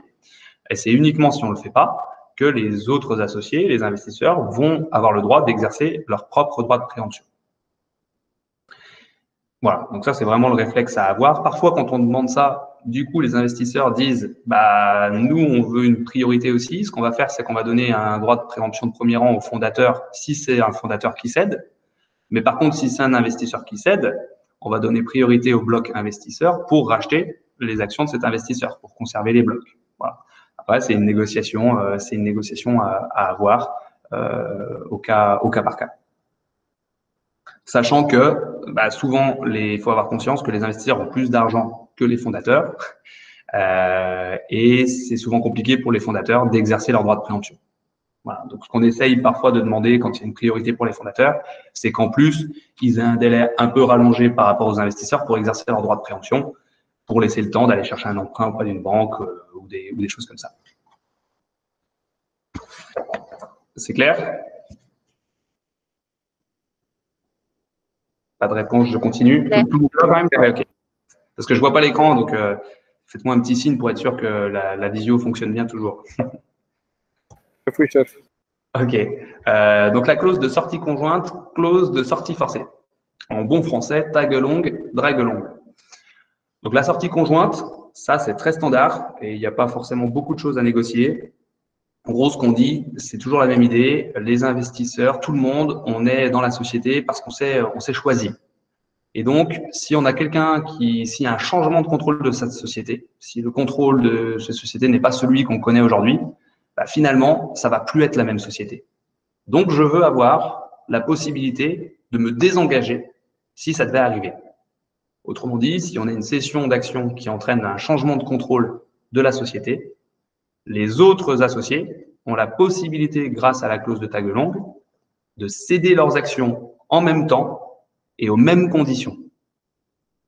Donc, c'est-à-dire que si on a un acquéreur pour 51% du capital de la société, potentiellement, cet acquéreur, il faut qu'il s'attende à devoir peut-être acheter 100% si les autres associés exercent leur droit de tag along. OK ? Et donc ça, c'est la sortie conjointe, c'est assez classique, il n'y a pas grand-chose à négocier. Ce qu'on peut peut-être négocier, c'est que si jamais c'est un fondateur qui prend le contrôle, parce que parfois ça arrive, s'il y a on s'entend plus entre fondateurs, nous on le voit, on accompagne des sociétés, des fondateurs qui se séparent, etc. Et du coup, il y a un fondateur qui va récupérer tout ou partie des actions de l'autre fondateur. Et en faisant ça, il va peut-être prendre le contrôle tout seul. Et c'est important que la clause de tag along dise qu'elle ne s'applique pas si celui qui prend le contrôle, c'est un fondateur. Parce que sinon, dans mon exemple, le fondateur risque, pour pouvoir racheter son fondateur qui part, il risque de devoir racheter les autres investisseurs s'ils veulent en profiter pour sortir en même temps. Et ça peut s'avérer compliqué. Donc, il faut essayer d'exclure dans la clause de tag along, et généralement on y arrive, le cas où ça sera un fondateur qui prendrait le contrôle de la société. Alors ensuite, on a la clause de drag along. Ça, c'est la sortie forcée. C'est un peu l'inverse. Là, on a, donc on emmène le tag along, on va avec les autres. Le drag along, on emmène les autres avec nous. L'idée, c'est de dire si jamais il y a une offre sur la société pour racheter 100% de la société et qu'on souhaite l'accepter. L'acquéreur, lui, il fait une offre pour racheter 100% de la société. Il ne va pas vouloir racheter 82% de la société. Donc, si on veut pouvoir vendre et profiter d'une telle offre, il faut être sûr de pouvoir forcer les minoritaires à vendre en même temps que nous si jamais on a une offre de rachat sur la société. C'est ça la clause de drag along. C'est de dire, si on a une offre sur 100% de la société et qu'on a un nombre d'actionnaires qui représentent un pourcentage du capital suffisant qui souhaitent accepter cette offre, eh bien, on va pouvoir forcer les minoritaires à vendre en même temps et aux mêmes conditions, bien sûr. Et donc, dans cette clause, donc elle est très importante, cette clause, et ce qu'il faut absolument négocier, c'est le pourcentage, justement, de capital que doivent représenter les associés pour forcer les minoritaires à vendre. C'est pas la même chose de dire, à partir du moment où on a 51% des associés qui sont OK pour accepter l'offre, on peut forcer les 49% restants, que de dire, à partir du moment où 90% des associés sont d'accord, on peut forcer les 10% restants. Et c'est ce pourcentage qu'il faut bien négocier, et c'est toujours la même logique que celle du comité, où on dit, en fait, l'important, c'est d'éviter de faire qu'une seule personne, autre qu'un fondateur, éventuellement, ait un droit de veto. Si on a un fonds d'investissement qui a pris 15% dans le cadre du tour de table, si on dit qu'il faut au moins 85 ou 86% des associés d'accord pour pouvoir forcer les minoritaires, en fait, c'est le fonds d'investissement qui décide tout seul s'il souhaite vendre ou pas. Et à partir du moment où il n'a pas son retour sur investissement, ça peut être compliqué. Moi, j'ai des situations où des fonds d'investissement pouvaient contrôler tout seuls, ils avaient un droit de veto sur la clause de sortie forcée. Et on a eu des sessions qui ont été très compliquées parce que, au cas que j'ai en tête, un 3,5 en 2 ans, fois 3,5 en 2 ans, ça ne suffisait pas au fonds d'investissement. Ils pensaient qu'ils pouvaient faire beaucoup plus que x5 si les fondateurs continuaient. Et donc, ils ne se satisfaisaient pas de 3,5 en 2 ans. Là où des business angels étaient très, très contents, les fondateurs également. Et la session a failli pas se faire. On a réussi à la faire en faisant des répartitions de prix un peu différentes pour le fonds pour qu'ils récupèrent un peu plus que les autres. Mais voilà, ça, c'est un exemple où quand on donne un droit de veto à une seule personne, un seul investisseur dans une sortie forcée, c'est compliqué. Donc, ce qui est important, le réflexe à avoir sur la clause de drague longue, c'est de bien négocier le pourcentage que doivent réunir les associés pour forcer les minoritaires. Voilà. Donc souvent, c'est un jeu de négo. Les investisseurs veulent pas que ce pourcentage soit réuni par les fondateurs eux-mêmes, parce que du coup, c'est les fondateurs qui décident tout seuls de vendre. Mais il faut que le pourcentage soit peut-être un peu plus élevé pour qu'il y ait les fondateurs plus quelques investisseurs, mais pas tous les investisseurs. Il faut surtout pas qu'il y ait un investisseur. Il faut éviter qu'il y ait un droit de veto tout seul. C'est clair pour tout le monde? C'est clair. Alors, on continue. La liquidation préférentielle. Donc là, toujours la même idée. Les investisseurs prennent quand même beaucoup de risques. On l'a dit, c'est dur à valoriser une start-up. Les méthodes de valorisation n'existent pas vraiment. Et souvent, on survalorise à l'instant T une start-up. Puisqu'on a dit, une société créée il y a 6 mois peut être valorisée 2 millions dans le cadre d'une levée seed. En fait, ce qui est valorisé, c'est plutôt le potentiel futur de valorisation de la société que la vraie valeur à l'instant T où on investit. Donc, c'est très risqué et les investisseurs veulent sécuriser les choses et notamment avec la clause de liquidation préférentielle. Ce qu'elle dit, cette clause, c'est que si jamais il y a une cession de la société qui se fait pour un prix trop faible, inférieur à la valorisation retenue dans le cadre de la levée de fonds, eh bien, on va rembourser les investisseurs en priorité avant que les fondateurs puissent toucher de l'argent. Si je prends un exemple, on fait un tour de table à 500 000 euros pour une dilution de 25%. Donc, on a des investisseurs qui ont 25% en ayant mis 500 000 euros. Il y a une offre de cession de la société un an plus tard pour 500 000 euros. Là, s'il n'y a pas de clause de liquidation préférentielle, il y a 75% des 500 000 euros qui vont revenir aux fondateurs, 375 000 euros, ce qui n'est pas rien. Et les investisseurs qui ont mis 500 000 euros vont récupérer 125. Et pour éviter ça, c'est là où les investisseurs disent, non, on va mettre là, finalement, dans cet exemple, les fondateurs se payent sur l'argent qu'on a mis, alors que clairement, c'est un échec, puisqu'ils ont vendu beaucoup moins que la valeur sur laquelle on est rentré. Et donc, on met une clause de liquidation préférentielle qui fait que tant que les investisseurs n'ont pas récupéré leur mise, les fondateurs ne récupèrent rien. Donc, dans mon exemple, on donnerait 500 000 euros, on rendrait les 500 000 euros aux investisseurs et les fondateurs n'auraient rien du tout. Ça, c'est la clause de liquidation préférentielle. Alors, les réflexes à avoir sur cette clause de liquidation préférentielle, c'est bien de négocier ce qu'on appelle un carve-out. C'est-à-dire, c'est de dire, avant de rembourser en priorité les investisseurs, on va prendre un petit matelas, un petit pourcentage du prix de cession qu'on va distribuer à tous les associés en fonction de leur pourcentage du capital. C'est ça le petit carve-out. Et donc, dans le standard Galion, on dit 10-15%. Donc, dans mon exemple, il y aurait, si on dit 10%, il y aurait 50 000 euros qui seraient répartis au prorata du capital pour tout le monde et 450 000 € après qui seraient attribués prioritairement aux investisseurs. Et ça, souvent, on arrive à le négocier, on arrive à l'obtenir tout simplement en disant que dans mon exemple là de 500 000 €, finalement, les fondateurs ils récupéraient 0. Donc, les fondateurs ne sont pas du tout motivés à aller vendre la société. Autant partir en vacances, de toute façon, si c'est pour récupérer 0, alors que ça ne sert à rien de passer du temps à chercher à céder la société, si ce n'est pour l'expérience business. Alors, pour les investisseurs, ça change tout. Si je pars pour 0, ils ont perdu 500 000. Par contre, si je cherche à vendre la société, ils récupèrent leur mise. C'est quand même pas pareil. Et donc, ce petit carve-out, en fait, ce qu'il faut dire, c'est que ça permet de motiver un minimum les fondateurs à aller vendre la société. Oui, on est dans un scénario échec, d'accord, ça se passe pas aussi bien qu'on veut, mais on peut tirer quand même quelque chose de la société. 500 000 €, c'est pas rien non plus. Donc, il faut motiver les fondateurs à aller chercher cette cession. Et pour ça, il faut dire que y a un petit pourcentage qui sera distribué à tout le monde pour que les fondateurs récupèrent un petit quelque chose. Donc, voilà, ça c'est le premier réflexe. Et alors après, quelque chose peut-être un petit peu plus technique, la clause de liquidation préférentielle, il y en a deux types. Il y a ce qu'on appelle les participating et les non-participating. Voilà. En gros, pour faire simple, schématiser, les non-participating, c'est des clauses de liquidation préférentielle qui s'appliquent qu'en cas de scénario échec. Autrement dit, à partir du moment où on vend plus que 2 millions, dans mon exemple, et que tout le monde récupère sa mise, il n'y a pas de raison d'appliquer de répartition préférentielle, puisque tout le monde a plus que sa mise, donc chacun récupère le pourcentage du prix de cession. Ça, c'est du non-participating. C'est que si on vend en dessous et que c'est un scénario échec, qu'on va rembourser en priorité les investisseurs. Mais il y a certaines clauses de liquidation préférentielle qui disent, même en cas de scénario réussite, on vend 100 millions d'euros la société, on va quand même rembourser en priorité la mise de fonds des investisseurs. Et sur ce qui dépasse, là, on appliquera le pourcentage du capital. Ce qui fait que les investisseurs récupèrent un petit peu plus. Voilà. Donc, il faut essayer de refuser, et c'est le standard de marché plutôt du non-participating. Donc, il faut essayer de refuser ce deuxième type de clause et partir sur une liquidation préférentielle non-participating qui ne s'applique qu'en cas de scénario échec.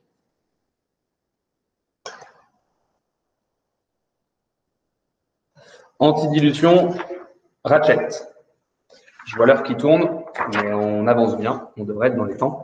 Donc, antidilution et ratchet. Antidilution, l'idée de cette clause, c'est de dire les investisseurs qui ont mis au premier tour, ils ont un certain pourcentage et ils vont avoir la possibilité de conserver ce pourcentage au prochain tour, c'est-à-dire de ne pas être dilué dans le cadre des prochains tours, en ayant la possibilité de remettre au pot. C'est-à-dire qu'on va leur octroyer le droit, une sorte de droit de priorité, pour remettre de l'argent dans le cadre de la future levée de fonds pour conserver leur pourcentage au capital.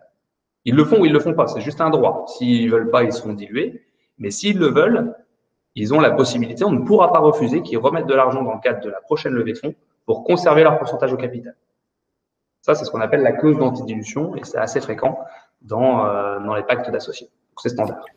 Mais est-ce que ça, c'est viable pour des levées de fonds qui vont monter à des montants très élevés? Si par exemple une société fonctionne très bien, qu'elle est en série A, série B, qu'elle fait une levée de fonds à 150 millions d'euros, est-ce que un fondateur tout seul ne va pas pouvoir se reluer de manière significative? Alors, ça s'applique à tout le monde. Donc, le fondateur, s'il veut le faire, il peut le faire aussi. Mais effectivement, le fondateur n'a pas rarement l'argent pour le faire. Donc, c'est plutôt les investisseurs qui le font. Moi, j'ai plutôt tendance à trouver que c'est sain, ce type de clause d'antidilution. Parce que si les premiers investisseurs remettent au pot dans le cadre de la prochaine levée de fonds, ça envoie un signal positif pour les nouveaux investisseurs. Parce que ça veut dire que ceux qui sont là depuis un moment, ils ont envie de remettre au pot. Donc, c'est-à-dire que ce qu'ils ont vu jusqu'à présent, ça leur a plu. Donc, ça, c'est bien. Et ensuite, il faut bien voir que ça se limite à la conservation de leur pourcentage. Donc, un investisseur qui a 5%, qui veut conserver 5%, il ne va pas mettre plus que 5% de la prochaine levée de fonds. Donc, il reste quand même de la place pour d'autres.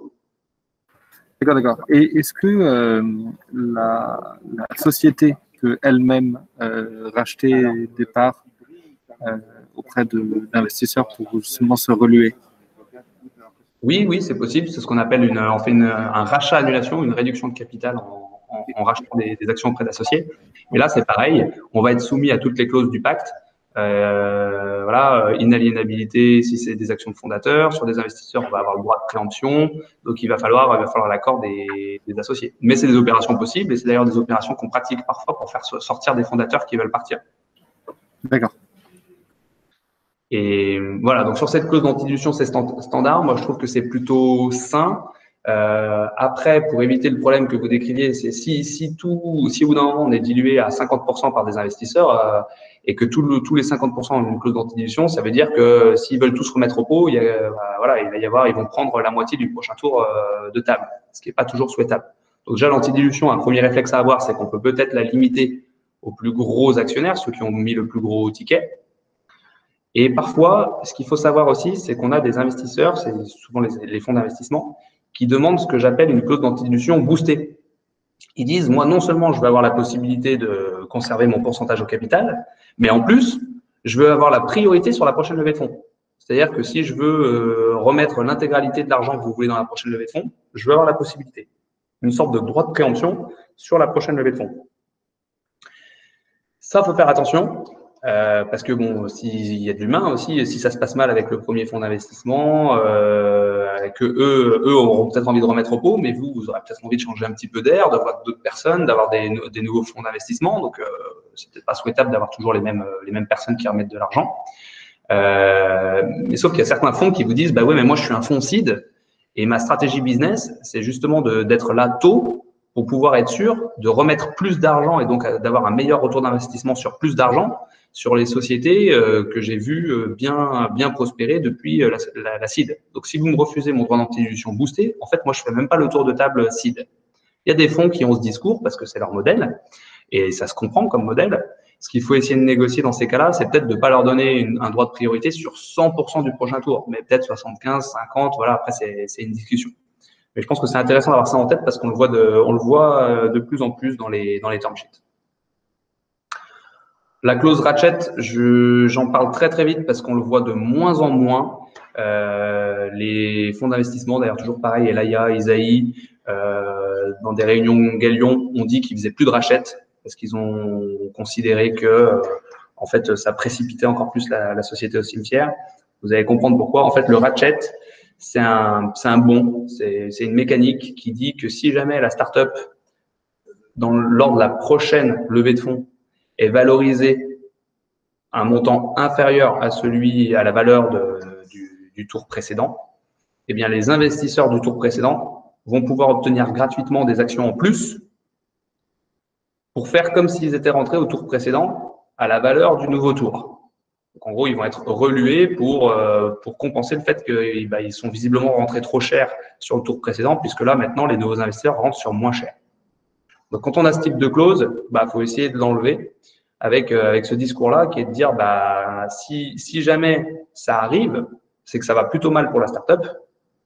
Et en fait, le fait que vous exerciez votre ratchet, ça va être pire que tout, ça va nous précipiter dans le cimetière parce que la simple présence du ratchet dans le pack d'associés va déjà rendre compliqué la future levée de fonds parce qu'on va avoir des investisseurs qui vont rentrer et qui vont se dire, ouais, mais nous, on va mettre de l'argent et si les autres investisseurs exercent le ratchet, il va y avoir une dilution encore plus forte qu'on va subir nous aussi. Donc, est-ce que l'investissement est très intéressant, etc.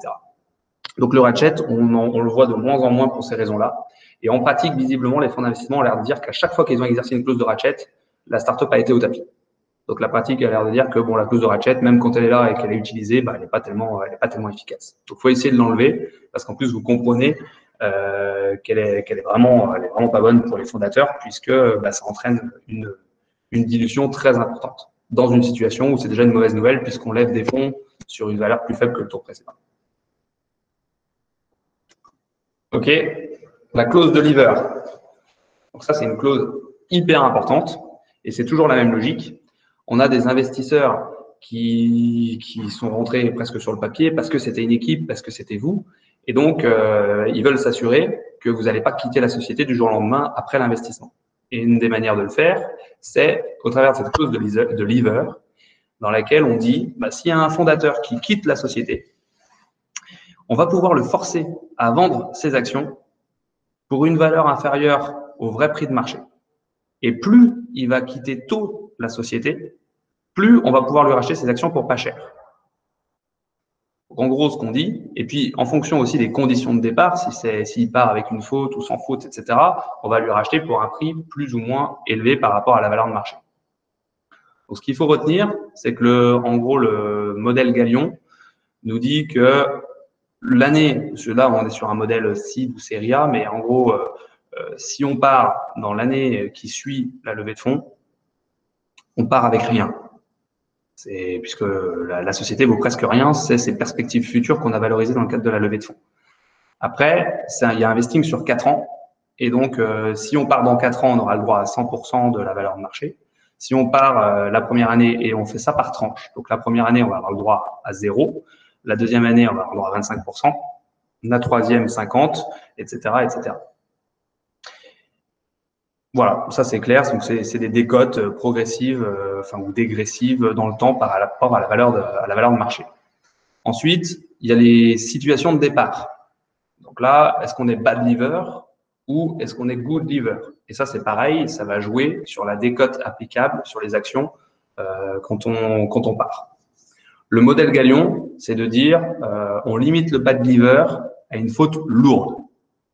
Et bad lever, c'est on rachète toutes les actions pour la valeur nominale, c'est-à-dire les 1 euro du départ ou les 1000 euros du départ que vous avez mis au capital.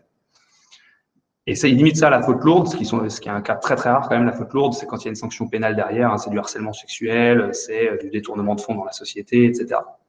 On a parfois des pactes d'associés qui prévoient également en bad lever, donc valeur nominale de rachat, des cas de violation du pacte d'associés ou des statuts. Ça, c'est assez risqué. Il faut essayer de pas accepter ça parce que qu'est-ce que ça veut dire, violation du pacte d'associés ou des statuts? Si j'ai oublié de communiquer ma nouvelle adresse parce que j'ai déménagé, en fait, je suis en violation des statuts et du pacte parce que je suis censé le faire. Mais c'est quand même pas une grosse faute, donc c'est peut-être un petit peu trop disproportionné comme sanction. Donc voilà. Donc nous, on évite aussi, on essaye de se concentrer sur la faute lourde, mais parfois les investisseurs demandent un petit peu plus pour sanctionner des violations du pacte des statuts. Et dans ces cas-là, il faut essayer le réflexe à avoir, c'est de dire, faut au moins que ce soit une violation substantielle du pacte des statuts et que ce soit aussi qu'il y ait une mise en demeure avant d'essayer de régler le problème, avant qu'on puisse vous demander de vendre vos actions. Bon, ça, c'est sur la partie bad lever. Sur la partie good lever, vous avez compris, on part, c'est pas un bad lever, juste on quitte la société, par exemple, pour démission. Et là, la valeur de rachat, ça va être le prix de marché décoté en fonction de la date du départ, avec un vesting sur 4 ans. Parfois, on a même une situation donc là, c'est le good lever avec les décotes pour le standard Galion, mais parfois, c'est plutôt le medium lever et on a un good lever en cas de décès ou d'invalidité. Et on dit, si le fondateur, malheureusement, décède ou devient invalide, c'est pas de sa faute. Donc, on peut lui racheter ses actions parce qu'il ne travaille plus dans la société et on n'a pas envie de conserver au capital quelqu'un qui ne travaille plus, mais on le rachète à la vraie valeur de marché parce que ce n'est pas sa faute. Ça, le Galion ne l'a pas mis dans le standard parce qu'ils ont trouvé que c'est ce qu'on disait. De toute façon, les startups sont souvent valorisées plus que leur vraie valeur au moment de l'investissement. Donc, si on a un problème avec un fondateur quelques jours après, c'est compliqué de lui racheter la valeur de marché apparente qui correspond à la valorisation dans le cadre de la levée de fonds, alors qu'en réalité, cette valeur, elle n'est pas forcément encore atteinte et aurait nécessité plus de travail. C'est pour ça qu'ils disent que même dans les situations de décès, incapacité, ils recommandent d'appliquer une décote sur la valeur de rachat par rapport à la valeur de marché. Est-ce que jusque-là, c'est à peu près clair? C'est un petit détail que je voulais rajouter. C'est clair. Merci. OK.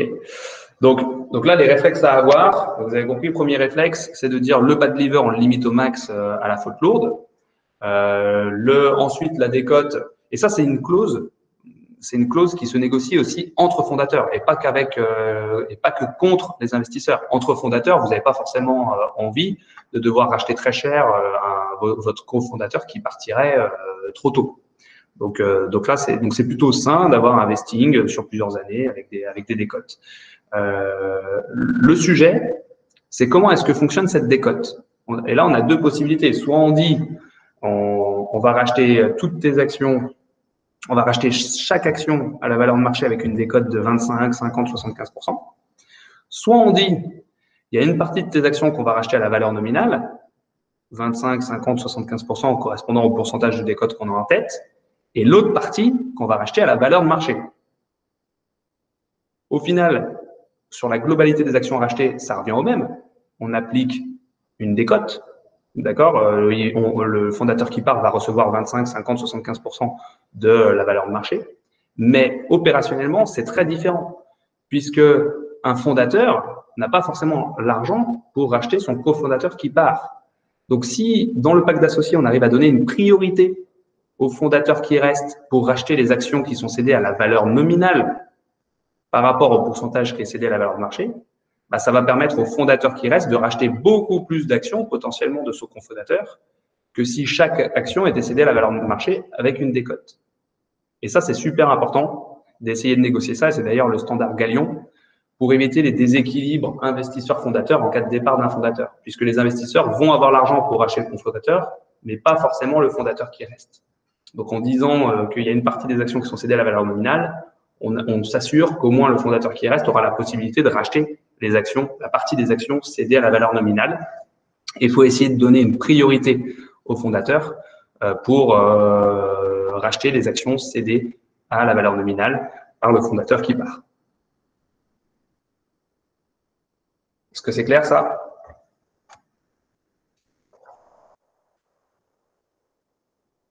C'est bon? Oui. OK. On passe sur la clause de liquidité. Donc ça, c'est typiquement une clause qui n'est vraiment pas toujours demandée quand on est avec des business angels.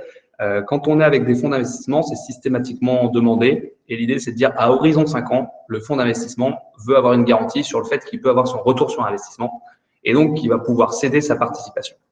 Et c'est ce qu'on appelle la clause de liquidité dans laquelle on dit que les fondateurs, tous les associés s'engagent à céder la société dans 5 ans.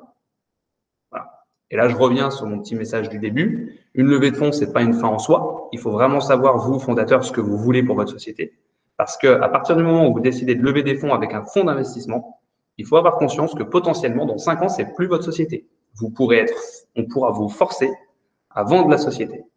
Ce type de clause dit que les fondateurs peuvent être forcés à mandater une banque d'affaires, etc., pour trouver un acquéreur pour la société. Et ça, quand ce type de clause est demandé, c'est quasiment impossible de les négocier parce que c'est vraiment, de toute façon, c'est le modèle des fonds d'investissement à un moment donné que d'avoir un retour sur leur investissement. Après, donc avec des business angels, on l'a pas toujours, cette clause. Et ce qu'on peut essayer de négocier, c'est que les fondateurs aient la possibilité de trouver une liquidité déjà que sur la participation des fonds d'investissement. Mais ça, ils n'aiment pas toujours les fonds d'investissement parce qu'ils tirent plus d'argent quand la société dans son intégralité est vendue que quand c'est juste leur participation. Ou on peut aussi négocier le fait que les fondateurs aient la possibilité de faire une contre-offre. C'est-à-dire que la banque d'affaires trouve un acquéreur, et ben on laisse un petit peu de temps aux fondateurs pour emprunter, réunir l'argent, trouver un autre fonds pour racheter la participation du fonds d'investissement le même prix que ce qu'ils auraient eu dans le cadre de l'offre avec la banque d'affaires. Voilà, je passe pas plus de temps sur cette clause qui est assez standard, mais il y a quelques réflexes qu'on peut avoir. Pardon, j'ai quand même une question. Ça veut dire que ce genre de clause, quand elles sont dedans, ça oblige à vendre la société au bout de 5 ans. Oui. Et ça, c'est standard, on ne peut pas l'éviter. Ah bah après, si dans 5 ans, tout le monde est d'accord pour dire en fait, ça va bien et on tirera plus d'argent si on ne va pas tout de suite, on ne vend pas. Par contre, si les associés les associés bénéficiaires de la clause souhaitent forcer la vente et que les fondateurs ne sont pas d'accord, ils vont pouvoir le faire.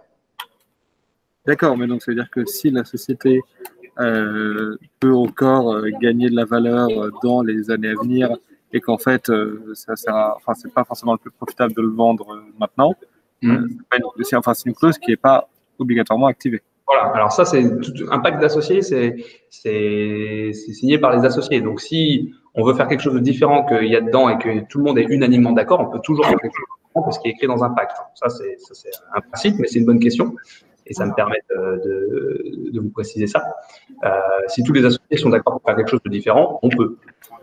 Après, ce qu'il faut aussi avoir en tête, c'est qu'à chaque levée de fonds, le pacte d'associés va être renégocié. Ah oui. Forcément, la clause de liquidité va repartir pour 5 ans, etc. Enfin, les délais sont parfois un peu ajustés, mais à chaque levée de fonds, on remet les choses à plat et peut-être qu'il y a des nouveaux investisseurs qui rentrent et disent, bah oui, mais moi, ça m'intéresse pas que ça puisse être cédé dans 2 ans. Je suis rentré pour 5 ans, donc maintenant, la clause de liquidité, on l'actualise à 5 ans. Enfin, il y a beaucoup de choses qui peuvent changer à chaque tour. Donc ça, il faut aussi l'avoir en tête. D'accord, c'est beaucoup plus clair. Voilà. Et on arrive à la dernière clause. Donc, c'est la clause d'engagement de non-concurrence, d'exclusivité et de propriété intellectuelle pour les fondateurs. Donc ça, c'est pareil. Les fonds, ils mettent beaucoup d'argent, les investisseurs mettent beaucoup d'argent et ils veulent sécuriser l'investissement personnel des fondateurs. Donc, ils demandent une clause de non-concurrence, enfin, surtout une clause d'exclusivité déjà. C'est-à-dire qu'il faut, quand on lève des fonds, il faut s'attendre à devoir consacrer l'exclusivité de son temps professionnel à sa startup. C'est très dur de lever des fonds en ayant plusieurs projets en même temps. La non-concurrence, c'est pareil. Si jamais vous quittez en même temps que l'activité ou si jamais vous quittez la société, on va vous demander de ne pas remonter une activité concurrente pendant au moins 12 mois, voire 24 mois. Et la propriété intellectuelle, on va vous demander de faire en sorte que l'intégralité de la propriété intellectuelle sur laquelle vous travaillez et sur laquelle travaillent vos salariés et autres, soit bien la propriété de la société. Parce que ça a de la valeur et les investisseurs veulent sécuriser le fait que toute la valeur de la propriété intellectuelle soit bien dans la société. Voilà. Donc ça, c'est important. Donc les points réflexes à avoir sur cette clause, c'est dans l'exclusivité, il faut peut-être penser à exclure les éventuels mandats de SCI familiale, etc. que vous pouvez avoir. Sinon, il y a toujours un doute là-dessus. Dont on peut se servir en cas de litige, donc il vaut mieux essayer de l'exclure. Si jamais vous avez des activités aussi de rédaction d'articles ou dans des associations, il faut essayer de le mettre. Et parfois, ça passe bien parce que c'est des activités qui vous permettent de donner de l'aura, qui ont un lien peut-être avec votre société, qui permettent de donner de l'aura si vous faites des articles scientifiques ou des choses comme ça. Donc, mais si on l'exclut pas, il y a toujours un doute de savoir si c'est pas du temps professionnel que vous passez pas pour la startup. Sur la non-concurrence, ça c'est pareil, c'est une clause de toute façon qui se discute aussi entre fondateurs, donc c'est plutôt souhaitable de ne pas avoir non-concurrence. Ce qu'il faut bien négocier, c'est la définition de l'activité. Il ne faut pas remonter une activité concurrente, mais si vous faites une activité de logiciel, on va pas vous empêcher. Ce serait dommage que l'activité soit création de logiciel, parce que là, ça va vous empêcher de bosser dans beaucoup de sociétés. Peut-être faut préciser logiciel dans le domaine de et être un peu précis. Voilà. Donc ça c'est quand même super important. Et sur la propriété intellectuelle, je voulais juste attirer votre attention parce que parfois c'est pas su. Mais quand on est mandataire social, donc président ou directeur général de la société, quand on travaille sur de la propriété intellectuelle, quand on développe le site internet, le logiciel, etc., c'est pas la propriété intellectuelle de la société, c'est la propriété intellectuelle personnelle du fondateur qui est président ou DG, qui a travaillé là-dessus. C'est comme ça, c'est la loi. La seule propriété intellectuelle qui est transmise automatiquement à la société, c'est celle développée par des salariés. Ce qui veut dire que quand on est président ou directeur général, il est super important, et ça c'est audité quand on fait des levées de fonds, c'est à partir de la série A, souvent il y a des audits. Il faut faire un petit contrat de cession de la propriété intellectuelle assez régulier par les présidents et directeurs généraux pour que celle-ci soit bien transmise à la société. Sinon, c'est leur propriété personnelle.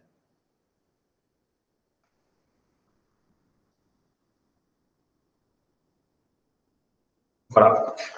Et après, on a le droit d'information et d'audit. Ça, c'est assez classique pour les investisseurs qui, en tant qu'associés, veulent avoir accès à de l'information pour contrôler un petit peu les choses. Et là, il faut juste faire attention d'avoir donc, vous devez faire un reporting financier. Il faut juste faire financier, commercial et autres. Hein. Faites juste attention à ce que ce soit pas trop lourd administrativement pour vous. Parfois, on voit des reportings très tôt en seed, hyper lourds, mensuels, etc. Et en fait, vous passez votre temps à faire du reporting plutôt qu'à développer la société. Donc là, essayez d'avoir un reporting un peu plus léger, peut-être plutôt trimestriel que mensuel, ou s'il est mensuel, qu'il n'y ait pas trop d'informations à faire et qu'il soit assez rapide à réaliser. Voilà. Et alors peut-être juste un point, parce que j'ai parfois la question, sur la prise en charge des frais. Parce que souvent les term sheets disent que c'est la société qui prend en charge les frais d'avocat et autres de l'investisseur. Et souvent ça choque un petit peu les clients. Ça fait partie des choses il faut pas forcément négocier, parce que ça va embêter. Alors c'est surtout les fonds d'investissement qui mettent ça, parce que c'est assez standard. Il faut bien avoir conscience que de toute façon, c'est l'argent des fonds qui va permettre à payer les conseils des fonds d'une manière ou d'une autre. Ça fait juste bizarre de se dire ils mettent de l'argent chez moi pour que je paye leurs propres conseils. Mais en fait, il faut avoir conscience que le modèle du fonds, le fonds lui-même a des actionnaires et il promet une rentabilité à ses actionnaires. Et cette rentabilité, elle est nette de frais d'avocat et autres. Donc eux, pour la bonne gestion de leurs fonds, quand ils investissent 1 million dans votre société, il faut que le coût de l'investissement ce soit 1 million, ce soit pas 1 million plus les frais variables potentiels de leurs avocats. C'est pour ça qu'ils incluent souvent dedans et ils vous demandent de prendre à votre charge à vous les frais de leurs avocats. Voilà. Bon, après, il faut juste que ce soit raisonnable. Sur une seed, on va peut-être pas accepter des frais à 30 000 euros, mais on va les limiter, voilà, à 10 000 euros. On va essayer de négocier le montant s'il est exagéré, mais c'est une pratique normale.